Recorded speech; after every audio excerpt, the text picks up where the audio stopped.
Sengiphinde ngabuya ke fune indaba ke ithinta ezedisk yakhona la eMzansi before nje ngihlale kodabeni cela ke mbukeli ungakhohlwa ukuthi ke ulike and ke usubscribe.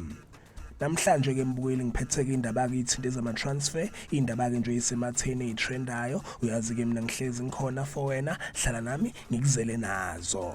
Kunodaba ke lambukeli ke oluthinta ezama transfer udaba lawo ke lapha amakhosi Kaizer Chiefs vele ukuthi ke amakhosi afuna ke ukusayina lapha istriker sase Burkina Faso uDjibril Ouattara. Isokha laduma ibeke isiveza ukuthi ke njengamanje iKaizer Chiefs isengxoxweni nalo ke lapha iqembu lase Rwanda iqembu lakhe ke yena uDjibril.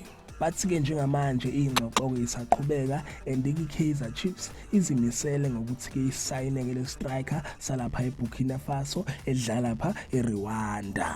Okunye ke futhi ke lambukela baphinde bakuveza baveza ukuthi ke le striker sijoyineke lapha iqembu lase Rwanda ngawo kuJanuary and sisadlaleka imidlalo ewu10 and sisakoreka amagoli awu12 and ke sinama assist awu3 and babeke sebeveza ukuthi ke neqembu ke lakhona ke la eMzansi elinye iOrlando Pirates nalo ke lingelinye ke lamaqembu elizimisele ngokuthi ke besayine sona ke le striker sase Burkina Faso and le striker ke sike sadlala lapha eAlgeria saphinde ke futhi ke sadlana lapha eMorocco.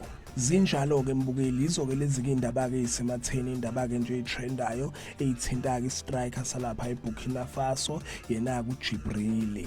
Ngiyobuya ke mbukeli makhamba ke isikhathi nama updates ngendaba yaso ke le striker ngikutshela ukuthi kwenzakalani uyazi ke mina ngihlezi ngikhona for wena. Cela ke mbukeli ungakhohlwa ukuthi ke ulike and ke usubscribe ake ngithi ke nje mbukeli danke ngiyazi bongela.